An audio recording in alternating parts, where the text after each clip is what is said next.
చాలామంది కూడా పాపం తగిలింది, లేదంటే పాపం తగులుతుంది అనేసి మాటలు ఎక్కువగా వింటూ ఉంటాం. సరే పాపం పోవాలన్నా కానీ పుణ్యం చేయాలి అంటారు. అసలు ఈ పాప పుణ్యాలేంటండి? పాపము, పుణ్యము. పాపం అంటే ఒక లోపము. హ్మ్. మన చేతకంతనము. హ్మ్. పుణ్యం అంటే మన చేతనింతనము. ఓకే. మన సమర్థతతో మంచి పనులు చేస్తాము. హ్మ్. పుణ్యమొస్తుంది. మన హ్మ్. అసమర్థతతో చెడు చెడు పనులు, చేతకాని పనులు చేస్తాము. హ్మ్. దానివల్ల మనకు పాప ఫలితమొస్తుంది. పాపమొస్తుంది.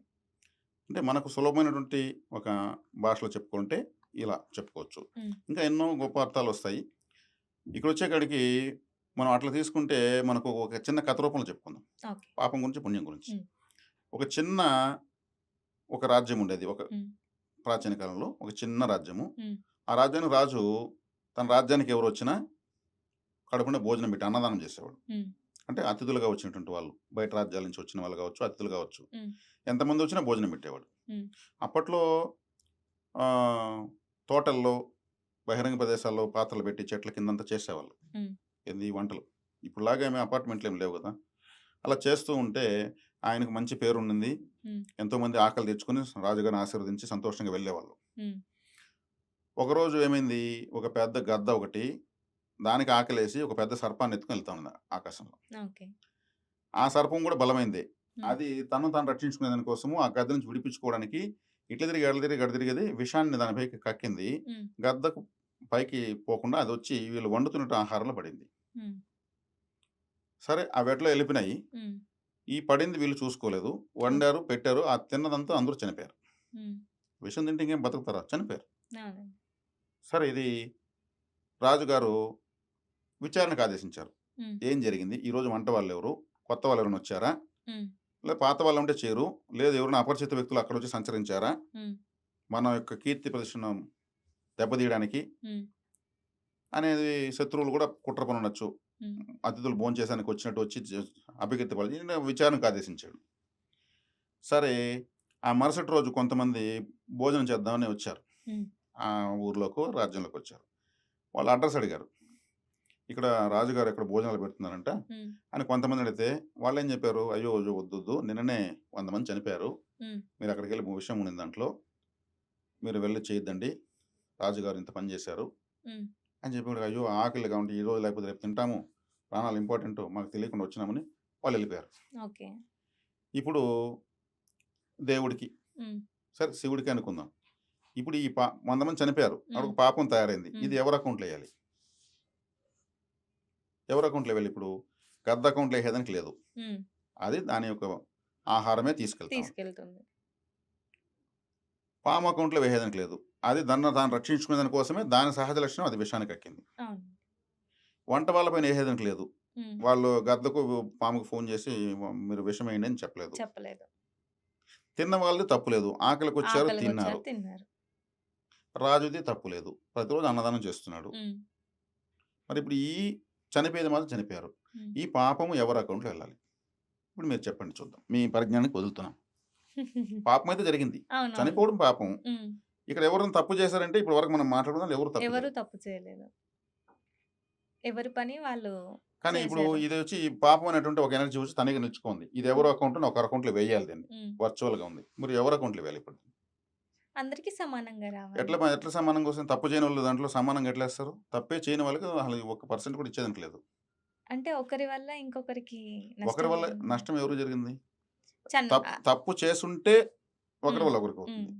తప్పు గద్ద కాడ్నుంచి, పాము కాడ్నుంచి, వండిన వాళ్ళ కాడ్నుంచి, తిన్న వాళ్ళకి రాజు దాకా ఎవరు చేయలేదు. హ్మ్.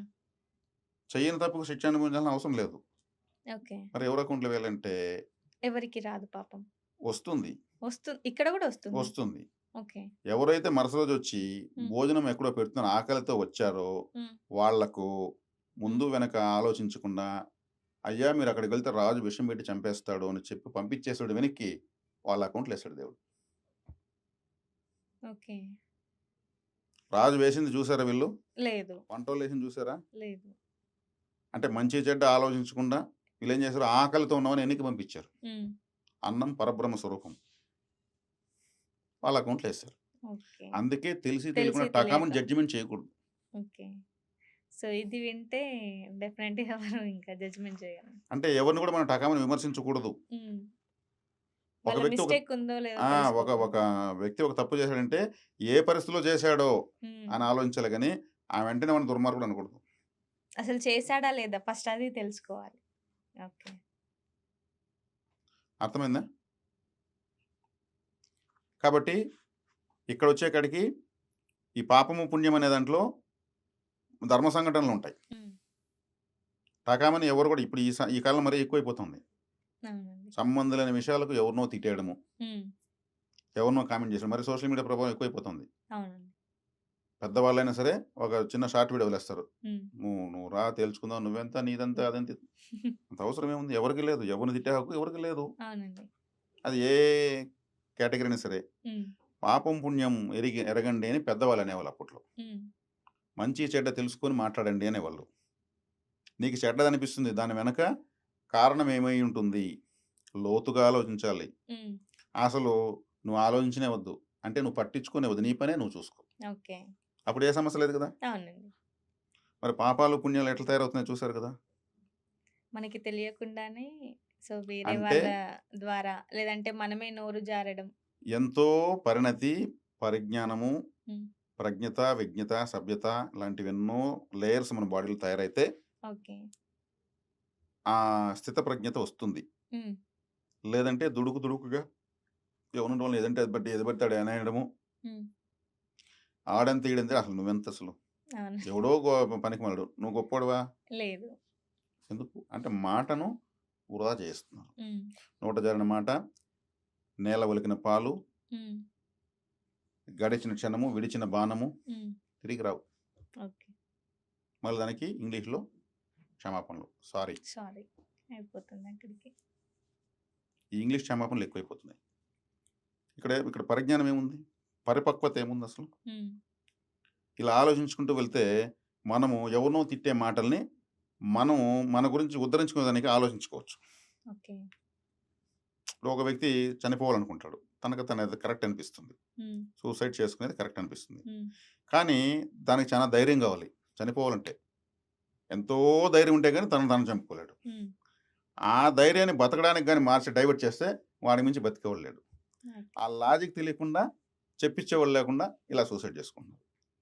అంటే చనిపోవడానికి కావాల్సిన ధైర్యం ఇంక దేనికి రాదు. హ్మ్. అంత ధైర్యం బతకడానికి అప్పుడు గాని డైవర్ట్ చేస్తే, ఇంత ధైర్యం మనకొచ్చింది గదా! హ్మ్. ఇదే ధైర్యంతో మనం బతికితే సమాజంలో లక్షల అవకాశాలు మన కోసం ఎదురు చూస్తున్నాయి. అనే విధంగా రకరకాల ఆలోచిస్తే ఇంక హ్మ్. వాళ్ళకి మించి బతికేవాళ్ళు లేరు. ఇలా మనల్ని గురించి మనం తెలివిగా ఆలోచించగలిగితే ఇంకొకరిని తిట్టుకునే దాని కోసం మనం పుట్టున్నామా? లేదు. ఇంకొకరు చూసి కుళ్ళుకునేదానికి పుట్టున్నామా? లేదు గదా! దేవుడేమన్నా పెడుతున్న నోటీస్ బోర్డ్ ఈరోజు మీరు ప్రతి ఒక్కరు ఇంతమందిని తిట్టండి. ఇంతమందిని చూసి కుళ్ళుకోండి. ఇంతమందిని చూసి మీరు దిగులు పడండి. నోటీస్ బోర్డ్‌లో ఏం పెట్టలేదు కదా! లేదు. మనకు మనమే మాంసం తిని ఎముకలు మెడలో వేసుకున్నట్లు చేస్తున్నాము అనే విధంగా సమాజం ఉంది అని మనం అనుకోవాల్సొస్తుంది. అవునండి. కాబట్టి పాపం, పుణ్యం ఎరిగి ఆలోచించాలి. ఇలా ఉంటాయి సూక్ష్మాలు. ధర్మాధర్మ విచక్షణ జ్ఞానం అంటారు దీన్ని. కాబట్టి ఆలోచించగలిగితే సూక్ష్మంగా ఆలోచించి సమదృష్టితో ఆలోచించి పోవాలి. హ్మ్. లేదు చేసే ఆలోచన లేనప్పుడు మనకెందుకు? ఇప్పుడు వాళ్ళకెందుకు? అయ్యా! రాజు విషం పెట్టి చంపేస్తాడని చెప్పాల్సిన అవసరం వాళ్ళకేమొచ్చింది? లేదు. దేవుడికి ఎక్కడ స్పేస్ దొరకలేదు. హ్మ్. అక్కడ ఆకలితో నన్ను ఎందుకు పంపించకూడదు. వాళ్ళు అట్టన్నా మా ఇంట్లో భోంచేయండి అని పెట్టి పంపించారు అది లేదు. లేదు. ఆకలితో వెనక్కి పంపించారు. అన్నం హ్మ్. పరబ్రహ్మ స్వరూపం. సో, ఈ పాపమంతా వాళ్ళ అకౌంట్‌లో వాళ్ళ అకౌంట్‌లో పడిపోయింది. వెళ్ళిపోయిందంతే. ఎక్కడో చోట పోవాలది. గాల్లో ఉండేదానికి లేదు. అంటే ఇది రియల్‌గా జరగలేదు. ఒక కనువిప్పు కల్పించేటువంటి ఒక విషయము. ఓకే. కాబట్టి పాపపుణ్యాలు ఎలా ఉంటాయి? వాటి వెనక లోతుపాతులు ఎట్లో ఉంటాయి. ఎంతో సూక్ష్మంగా ఉంటాయి. హ్మ్.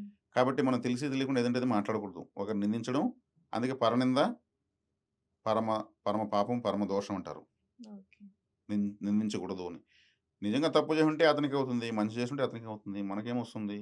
అతను మనం అనవసరంగా పట్టించుకుంటే మనకు కొంత వస్తుంది వాటా. హ్మ్. నువ్వు ఏళ్ళు పెట్టినావు కదా! నువ్వు తీసుకో కొంత పాపం అంటుంది. ఓకే. అందుకే పరధర్మం భయంకరమైనది. ఓకే. ఆచరణకు అనుచితమైనదని శ్రీకృష్ణ భగవానుల వారు భగవద్గీతలో చెప్పారు. నీ పనే నువ్వు చూసుకోనన్నా ఇంకొకరి విషయం నువ్వు పట్టించుకోవద్దు. ఓకే. ఇది పాపపుణ్యానికి సంబంధించి క్లుప్తంగా వివరణ. ఓకే.